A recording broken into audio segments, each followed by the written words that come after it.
तो भाई अब आते हैं हम लोग हॉट वर्किंग पे और कोल्ड वर्किंग पे। प्रोसेस अलग है, पर हम लोग पहले हॉट वर्किंग करेंगे। तो हॉट वर्किंग क्या होता है? The working of metal above the recrystallisation temperature is called hot working. मतलब कोई अगर मेटल है तो एक टेम्परेचर, रिक्रिस्टलाइजेशन टेम्परेचर होता है, उसके ऊपर काम करना, तब उसको हॉट वर्किंग कहेंगे। और कोल्ड वर्किंग क्या होता है? The working of metal below recrystallisation temperature. मतलब उसका टेम्परेचर भले 50 डिग्री हो, अगर रिक्रिस्टलाइजेशन 80 डिग्री है, चाहे 70 डिग्री पे भी काम हो, तभी वो कोल्ड वर्किंग है।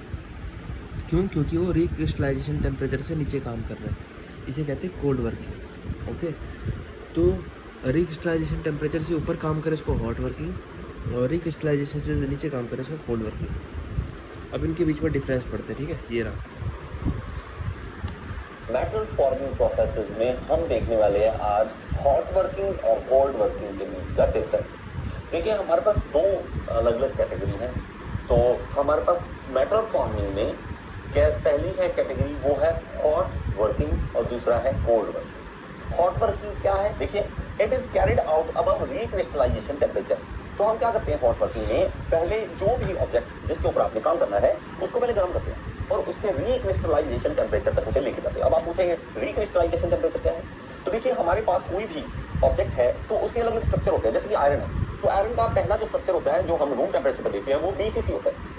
लेकिन उसे 450 के अराउंड जब हम उसके ज्यादा गर्म करते हैं तो वो उसका जो स्ट्रक्चर है BCC से वो FCC में कन्वर्ट होना शुरू हो जाता है। तो वो जो स्ट्रक्चर चेंज होता है उस टेम्परेचर को, मिनिमम टेम्परेचर जहां से वो स्ट्रक्चर अलग होना शुरू कर देता है, रिक्रिस्टल बनने शुरू होते हैं। नाम लिखो, रिक्रिस्टल, नए क्रिस्टल बनते हैं। तो उस टेम्परेचर से अब गर्म करते हैं और उस टेम्परेचर पे हम क्या करते हैं, इन पे वर्क करते हैं। तो ये हॉट वर्किंग है। गर्म करो चीज को। वैसे तो एग्जैक्टली मैम ने भी पॉलीमराइज की है, टेम्परेचर में अलग अलग हमें वेरिएशन होता है। तो अलग अलग ऑब्जेक्ट है, उसके टेम्परेचर अलग अलग है। कुछ ऐसे भी ऑब्जेक्ट है जो रूम टेम्परेचर पे ही रिक्रिस्टलाइजेशन टेम्परेचर पे आ जाते हैं। रूम टेम्परेचर लाइक जैसे हमारा एरिया नॉर्थ है इंडिया में, तो यहाँ 40 डिग्री, 45 डिग्री, 50 डिग्री टेम्परेचर रहता है। ठीक है, तो वो चले जाते हैं।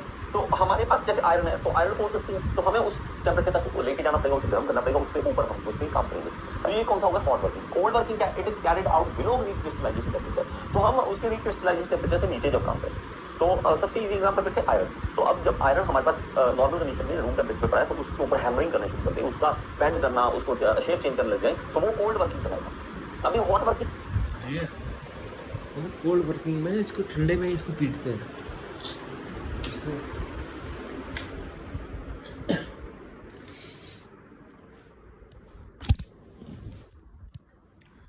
और कोल्ड वर्किंग से फर्क क्या पड़ेगा? हॉट वर्किंग में देखिए, हॉट वर्किंग रिफाइंस ग्रेन साइज, तो उसके अंदर जो ग्रेन्स है तो उसका साइज चेंज हो जाता है हॉट वर्किंग में। लेकिन इसमें कोल्ड वर्किंग में क्या होता है, क्योंकि गर्म कर दिया ना पहले और रिक्रिस्टलाइजेशन टेम्परेचर पे किया, तो उसके ग्रेन्स में साइज में चेंज आएगा। लेकिन कोल्ड वर्किंग में क्या है?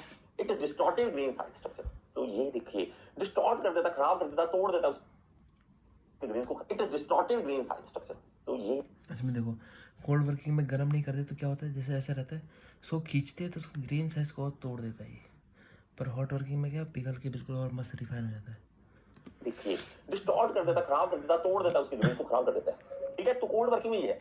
और हॉट वर्किंग में देखिए, लार्ज डिफॉर्मेशन पॉसिबल। तो आपने बहुत मेटल को गर्म करके लार्ज डिफॉर्मेशन पॉसिबल है। ज्यादा डिफॉर्मेशन लानी है, उसमें चेंजेस लाने हैं अलग अलग, तो वो हम ला सकते हैं, लार्ज ला सकते हैं, लेकिन इसमें less deformation as compare to hot working. तो इसमें डिफॉर्मेशन आएगी लेकिन थोड़ी सी कम आएगी। तो हॉट वर्किंग का ज्यादा फायदा है और लेस फोर्स रिक्वायर्ड।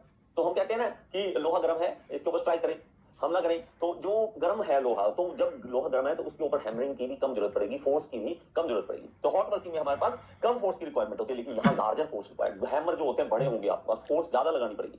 ठीक है, तो ऑब्वियस है यार, कोई भी चीज आप करोगे तो आपको लगता है कि ये मुड़ नहीं रही है, तो उसको आप गर्म कर लीजिए हल्का सा, उसके बाद वो बेंड इजीली हो जाता है। ठीक है, तो यहाँ देखिए, the material does not work harden. तो इसके अंदर क्या होगा कि मटेरियल जो है वर्क हार्डन नहीं होगा। वर्क हार्डन का क्या मतलब है कि जब आप उसको बेंड करेंगे, गर्म करने के बाद बेंड करेंगे, तो उसके अंदर स्ट्रेन नहीं डेवलप होगी, उसके अंदर जो स्ट्रेसेस है, स्ट्रेसेस जो है अंदर, स्ट्रेन हार्डनिंग, स्ट्रेस हार्डनिंग वो नहीं होगा। किस तरह से है? जैसे मैं इसकी एग्जांपल आपको साथ साथ दे दूंगा। इसमें क्या है, इट कॉजेज स्ट्रेन हार्डनिंग, इसमें होता है। अब इस चीज को आप थोड़ा सा एग्जांपल से हम समझो कि जब आप खेल रहे हो, कुछ इसमें ये भी बताता हूँ, कई लोगों के साथ होता है। तो जिम नया ना, जिम का शौक चढ़ता है ना, तो वो जिम करवाने वाला जो बंदा है ना, वो आपको कहेगा पहले वार्म अप कर लो बॉडी। आपको क्या वार्म अप कर लो, आपको नहीं वार्म अप की जरूरत ही नहीं। वार्म अप क्या है कि आप थोड़ा सा दौड़ लो, थोड़ा सा गर्म कर लो शरीर को। नहीं, हम सीधा जाके जिम में वेट उठाना शुरू कर देते हैं, तो यहाँ पे पेन, लेग्स में पेन, कहीं ना कहीं पेन होना स्टार्ट हो जाएगा। और शाम को क्या करोगे, वहीं जहां दर्द हो रहा है ना, वहां जाके मूव लगाओगे। मूव लगाओ। अब करना क्या था, वार्म अप करने से बॉडी क्या हो जाएगी, हॉट हो जाएगी ना। अब जब उसके ऊपर डिफॉर्मेशन है बॉडी पे, आप चेंजेस आओ क्योंकि फोर्स लगा रहे हो ना। अब फोर्स लगा रहे हो तो उसके कारण क्या होगा कि आपके ऊपर स्ट्रेस नहीं पड़ेगी, आपके अंदर स्ट्रेन हार्डनिंग नहीं होगी। यही अगर आपने क्या करना है, जब आप जिम में सीधा जाके एक्सरसाइज करना शुरू कर दोगे तो आपकी बॉडी बहुत ज्यादा स्ट्रेन हार्डनिंग हो जाएगी। यही इसमें डिफरेंस होता है। तो आप अपनी सिंपल सी लाइफ में से एग्जांपल्स लोगे तो बहुत ही इजी रहने वाला है। अब मुझे लगता है कि जिम में भी जाओगे तो आपको हॉट वर्किंग कोल्ड वर्किंग याद आएगा। नेक्स्ट देखते हैं, देखिए स्ट्रेस रिलीविंग नॉट रिक्वायर्ड। आप देखिए कि अगर आप वार्म अप करके एक्सरसाइज करोगे तो घर जाके टेंशन नहीं रखनी पड़ेगी मेरे भाई, टेंशन नहीं, क्योंकि उसमें स्ट्रेस नहीं है। तो स्ट्रेस ही नहीं है तो रिलीव क्या करोगे, टेंशन नहीं है ना इसी की। लेकिन इसमें क्या है, इसमें हमारे पास है तो हमें स्ट्रेस रिलीविंग रिक्वायर्ड, तो हम करेंगे क्या, उसके बाद मैं बताया ना, घर जाके मूव लगाओगे, मूव लगाने से क्या होगा, गर्माइश मिलेगी। जैसे मैंने एक वीडियो में ट्रीटमेंट में सारा समझाया हुआ ये। तो वहां क्या करोगे आप, अगर यहाँ पे चोट लगी है तो उठ के एक्सरसाइज करते हो, स्ट्रेस हार्डनिंग हो गई है, तो यहाँ आप कर रहे हैं टर्न नहीं हो रहा, तो वहां मम्मा क्या करेंगी, मूव लगाएगी और उसको ऊपर कवर कर देगी। कवर करने से क्या होगा, तो वो हमारे पास एनीलिंग प्रोसेस हो जाएगी, एनीलिंग होने जाएगी। एनीलिंग में क्या होता है कि हम गर्म करते हैं चीज को और हवा नहीं लगने देते, हवा नहीं लगने देते, हम मूव में भी हवा नहीं लगने देते, तो ये हम काम करेंगे। ठीक है, यहाँ पे करना पड़ेगा, यहाँ पे नहीं करना पड़ेगा। तो इसलिए जिम में जाओ तो पहले वार्म अप कर लो, फिर एक्सरसाइज करो। नेक्स्ट देखो, पुअर सरफेस फिनिश। हम जब गर्म करेंगे ना, आयरन गर्म करते हैं, उसके ऊपर वर्क करते हैं, तो जब वो ठंडा होगा तो उसका सरफेस फिनिश अच्छा नहीं मिलेगा, लेकिन इसमें बेटर मिलता है, better surface finish that hot working, तो इससे तो अच्छा ही मिलेगा। ठीक है, ठीक है, कह रहा है कि अगर जब गर्म करते हैं तो पूरा सरफेस फिनिश रहता है, सही बात है भाई। ठीक है, तो इससे एक और चीज़ पता चलती है यहाँ पे कि due to poor surface finish close tolerance can not be maintain. मतलब अगर क्योंकि क्या है कि पुअर सरफेस फिनिश है तो टॉलरेंस क्या होता है, इसके आगे पीछे है ना, थोड़ा सा मतलब टॉलरेंस इससे ज़्यादा ना जाए, इससे ज़्यादा ना जाए, तो मेंटेन नहीं हो सकता क्योंकि आड़ी टेढ़ी वो बनेगी, सरफेस आड़ी टेढ़ी है, तो इसी की वजह से close tolerance can not be maintain. Disadvantage क्या है, एक और क्या है, the poor surface finish due to rapid oxidation and scale formation on the, हाँ देखो, रैपिड ऑक्सीडेशन और scale formation on the metal surface, scale formation में पढ़ेंगे ये। ठीक है, तो ये चीज़ है कि सरफेस फिनिश से क्लोज टॉलरेंस मेंटेन नहीं हो सकता। बट कोल्ड वर्किंग में क्या होता है कि हमें पता है कि ठंडी चीज़ को खींचते हैं तो सरफेस फिनिश उसकी अच्छी होती है। देखो, the surface finish is improve. ठीक है, और close dimension tolerance can be maintain. ये ओके, नेक्स्ट देखते हैं होमोजेनियस स्ट्रक्चर और इसमें नॉन होमोजेनियस स्ट्रक्चर। तो जब आप हॉट वर्किंग करते हो, फिर से वही कि गर्म किया, रिक्रिस्टलाइजेशन टेम्परेचर पे है, ग्रेन साइजेस भी अलग अलग हैं, ठीक है, चेंज हुई है आपने और रिफाइन कर दिए हैं, तो रिफाइन कर दोगे सब जगह एक जैसी प्रॉपर्टी आपको मिलेगी पूरे मटेरियल में। लेकिन इसमें क्या है, हमारे पास ऐसा नहीं है, कहीं से तो वो जो उसके ग्रेन्स है बड़े प्रॉपर्टीज़ की बात कर रहे हो, ठीक है, ग्रेन साइज की नहीं। बेंड हो, जहां से आप बेंड करो वहां से तो ग्रेन्स उसके खींच जाएंगे, और बाकी जो जगह है वहां पे नहीं खींचेंगे, तो वो नॉन होमोजेनियस हो जाएगा, और यहाँ पे क्या होगा, होमोजेनियस स्ट्रक्चर होगा। ठीक है, तो आप इस चीज को समझो। अब ये जो काम है हमारा मोस्टली क्या है, वो फोर्जिंग। आपको सिंपल से एग्जांपल, तो फोर्जिंग जो काम है वो हॉट वर्किंग का काम है। जो लोहार करते हैं वो फोर्जिंग करते हैं, और लोहार का काम क्या है, हॉट वर्किंग वाला है। लेकिन बाकी जो काम है हमारे पास, बेंडिंग, हम सीधा बेंड करना स्टार्ट कर दें किसी चीज को, ठीक है, उसमें हमारे पास स्लिटिंग है, काटना किसी चीज को स्लिटिंग करना है, उसमें हमारे पास बेंड करना है, उसमें हमारे पास पंचिंग करना है, पंचिंग करना, पियर्सिंग करना, ठीक है, पियर्सिंग, पंचिंग, ये सब कुछ किसमें आ जाएगा, हम इस कोल्ड वर्किंग में करेंगे। इसमें प्रेस की जरूरत पड़ती है।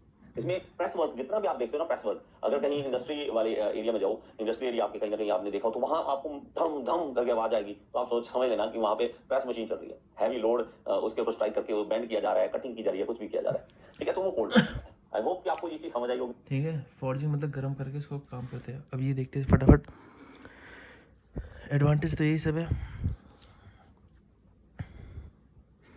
द मैकेनिकल प्रॉपर्टीज जैसे toughness, ductility, percentage, elongation, percentage improved, ये सब चीज़ें इम्प्रूव करता है। ठीक है, क्योंकि रिफाइनमेंट ऑफ ग्रेन होता है। डिसएडवांटेज ये देख लेना।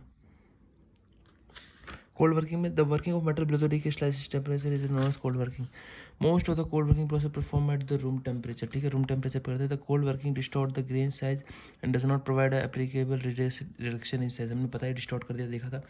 It required much higher pressure than hot working. The extent to which a metal can be cold work depend upon its ductility. The higher the ductility of metal, the more can be cold work.